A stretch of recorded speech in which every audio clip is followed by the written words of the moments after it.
Hi, and welcome back to David Pattinson's Accused Friends, here in podcast format.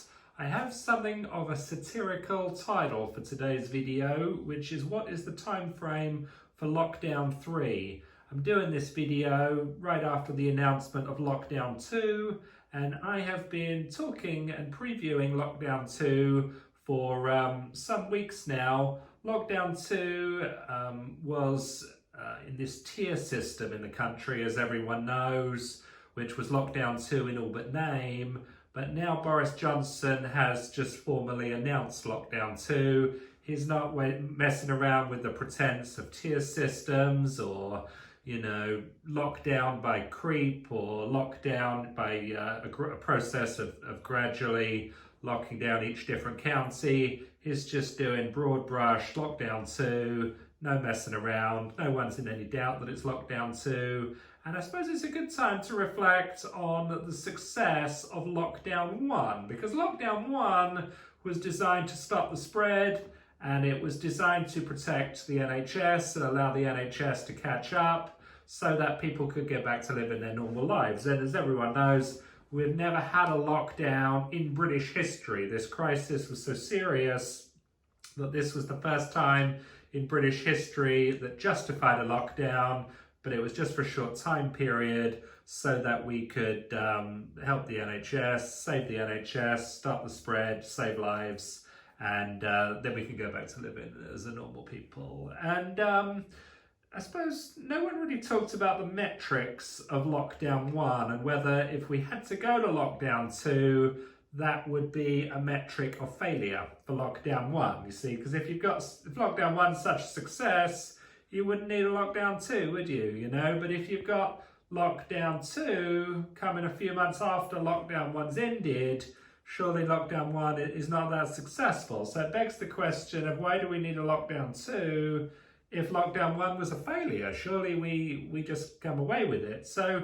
I think people need to start thinking about that. And of course, if Lockdown 1 leads to Lockdown 2, I'm no mathematician, but surely Lockdown 3 is only just around the corner. Let's say Lockdown 2 lasts through to February, March time, maybe April. Then what happens next August, September? Surely Lockdown 3 has to begin then, if we're going to have the same standards for lockdown, which is just a bunch of hysteria in government, a bunch of panic by government and by members of the media, and then all of a sudden you click your fingers, you're into lockdown again. And it just goes on and on and on. And I think it begs some fundamental questions. I mean, my position, as everyone knows, was against Lockdown 1, not for anything to do with the virus, but for the total blatant violation of British civil liberties. And Rishi was out there about a week ago talking about how, instead of the media publishing these graphs of, deaths and COVID cases, he also wanted the media to publish economic cases, cases of economic damage, cases of economic death or business death right next to the coronavirus deaths. And this was going to provide some sort of balance to the case, against lockdown or the case of protecting the economy, as well as lives. And people were saying, hey, as well as the economic deaths, as well as the COVID deaths, what about the non-COVID deaths? What about the lockdown deaths?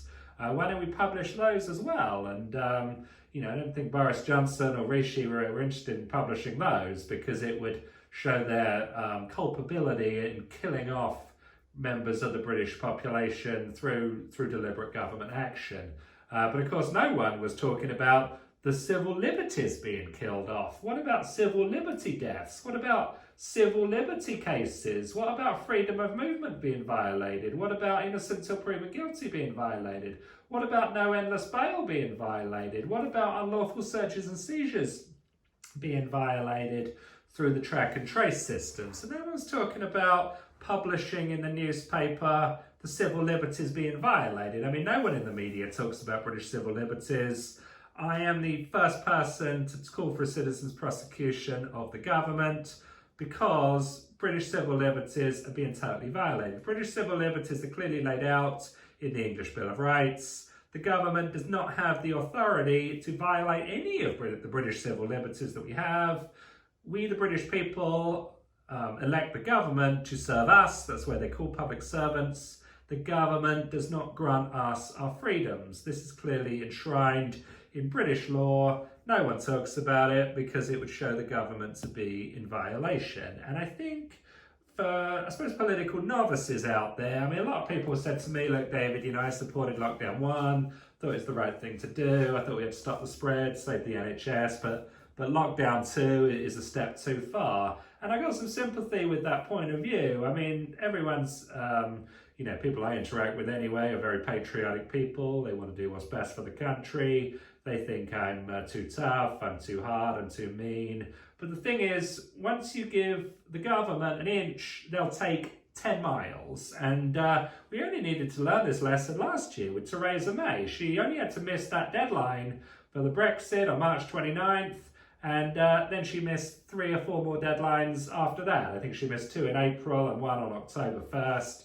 And once the government are able to, break the law once, they'll just keep doing it. They won't just say this is a one-off. And it's exactly the same with the lockdown. If you have lockdown 1, you're going to have lockdown 2. If you have lockdown 2, you're going to have lockdown 3. It's not going to be a receding tide of tyranny. It's going to be an advancing tide of tyranny. That's what the Conservative Party is. They are a tyrannical movement. They are an authoritarian movement. So I think we needed to learn this lesson. I mean, we're learning it the hard way now, but the message I wanted to get across at the time of calling for the citizens' prosecution on April 1st was, you can't allow the government to violate civil liberties and get away with it once, because then you have no civil liberties left. And my position was never anything to do with the coronavirus. It could have been the biggest killer we've ever had. But British people are in charge of their own healthcare. They are in charge of their own welfare. They are free citizens to act as they please within the law, and the government does not have the authority to lock people in their homes, to force people out of their homes, to force people to do things they don't want to do, because it's just not part of the government remit. The government have usurped the authority they have. They've taken it away from Parliament. I mean, Parliament's given it away to them. But that is my position. Now, subsequent to announcing the citizens' prosecution, it's been shown that the coronavirus is not particularly serious. I mean, it affects people aged 82 years old, I grant you. But most people in the country are younger than 82 years old, including me. There's been talk about how the number of deaths from coronavirus of people under 60 years old with no other health conditions is like 300 people in an age group of millions and millions and millions and millions. So I do not think it is particularly serious. I've never been intimidated by the coronavirus, but a lot of other people have. And people want to make legislation now based on feelings. They say, David, this is a serious disease, this is a serious virus, therefore violations of our civil liberties are justified. But no one wants to make a law to say that. They just want to do it. We don't want to have Queen Elizabeth coming out there to Runnymede to say, yeah, let's update the English Bill of Rights to include coronavirus, to say these freedoms are only valid when the coronavirus does not exist. But we didn't do that. There was no mention of plagues or viruses in the English Bill of Rights, even though King William of Orange knew well about British history, knew all about the Black Death, knew that plagues were possible within the population, knew that a pandemic of the coronavirus severity or lack of severity, depending on your opinion, was possible, yet never put that language in the English Bill of Rights, because British freedoms supersede plagues. They supersede national crises. So I think a lesson I want to get across in this podcast is that we need to nip government tyranny in the bud at its source at the time. You can't just wait and see. You can't just say, hey, look, we want the benefit of lockdown, but, we don't want the loss of our civil liberties, which are inevitably going to come as a result. and also obviously the financial cost. I mean, the financial cost was always going to be absolutely massive, and it was going to affect obviously the population for decades to come, which is exactly what it's going to do. You see this stuff in the news about, hey, we better not have a third lockdown, otherwise we'll really be in financial trouble. We're already in financial trouble. It's fait accompli now. There's no more articles need to be written about some sort of event, then we'll be in financial trouble. I mean, the financial rot is here to stay. It's set in stone because of all the lost output. All these people that have been sitting at home since March, haven't been doing much work or any work. That loss of output cannot be got back now. I mean, it is lost. It's lost industry, it's lost production, it is lost enterprise, it is lost GDP. I mean, it's lost.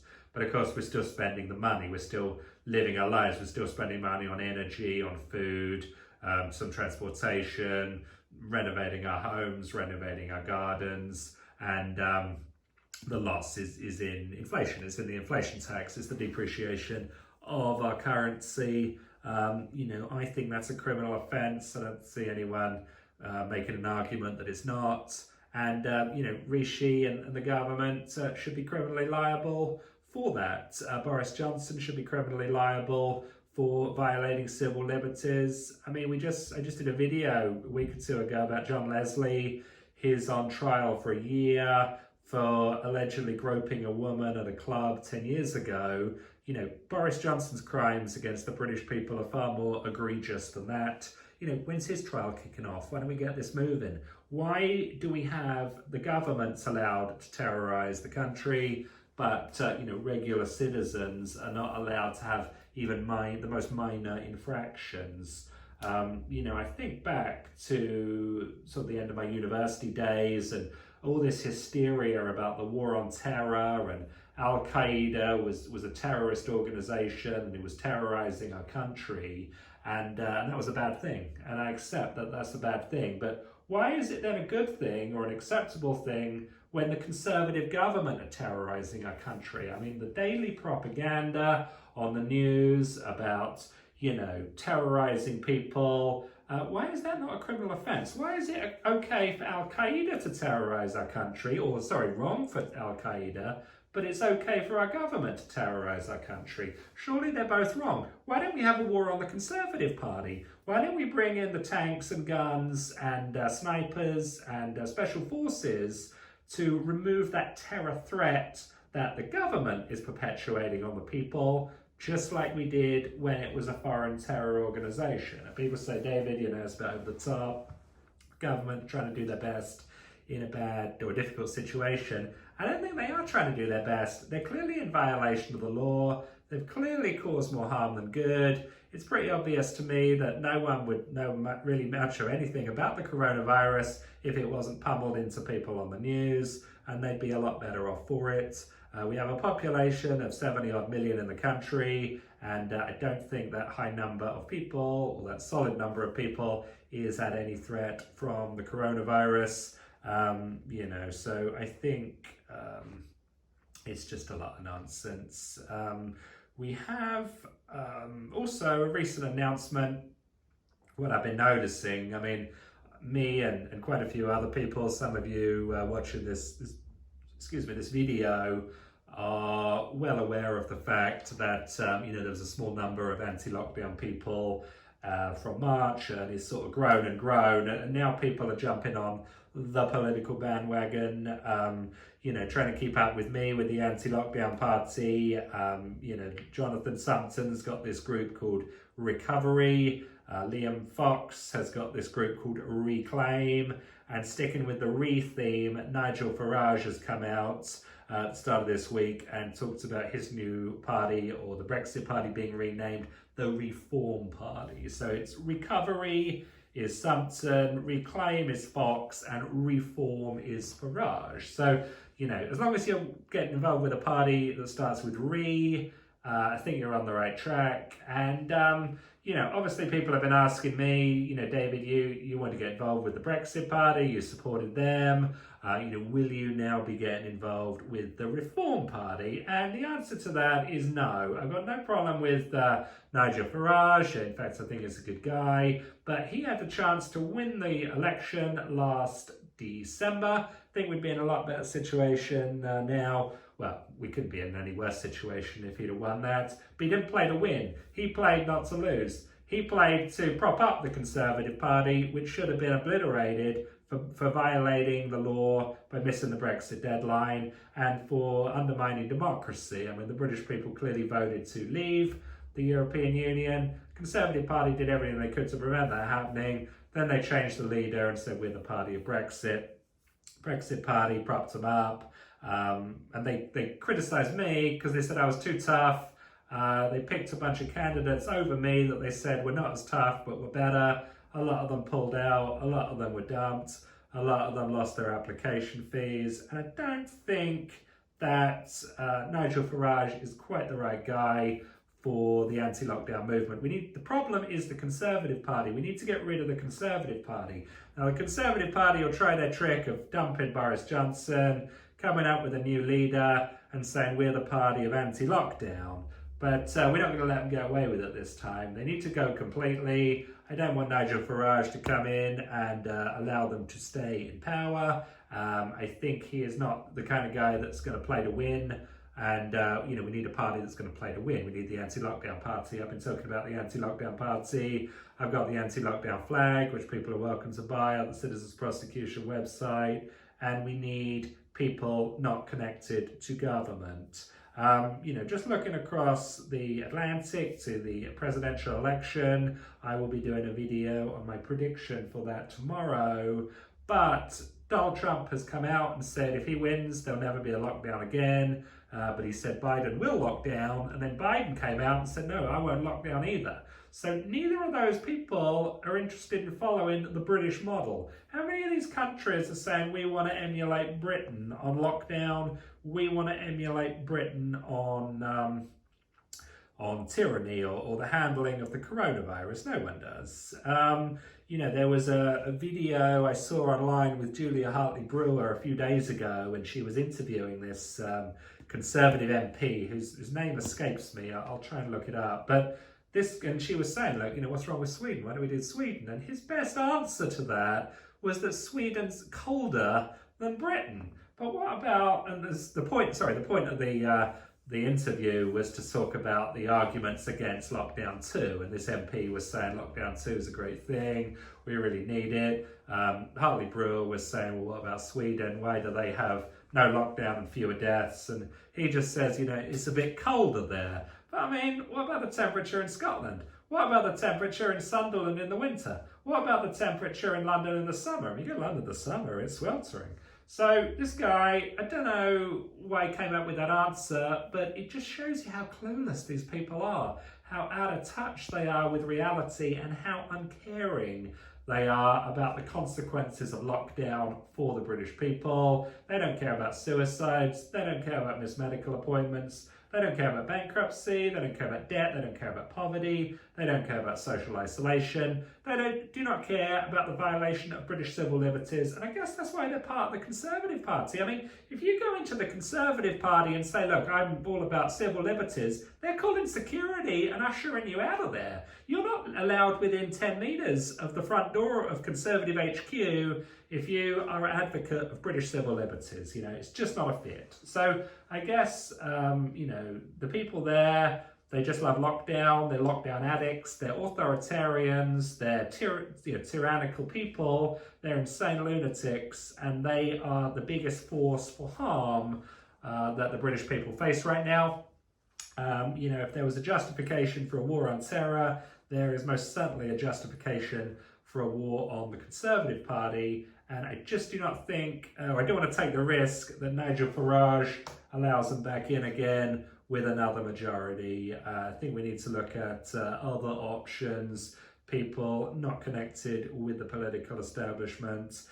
In fact, we need to get rid of everyone in the political establishment, I think, if we want to reclaim and restore our civil liberties. So To answer the question then about the time frame for lockdown 3, I mean, it's a bit of a satirical title. I would imagine unless something happens soon, lockdown 2 will sort of morph into lockdown 3, be sometime next spring or next autumn. But I do suspect that the tide is turning. And I feel vindicated that my position on this was correct from the start.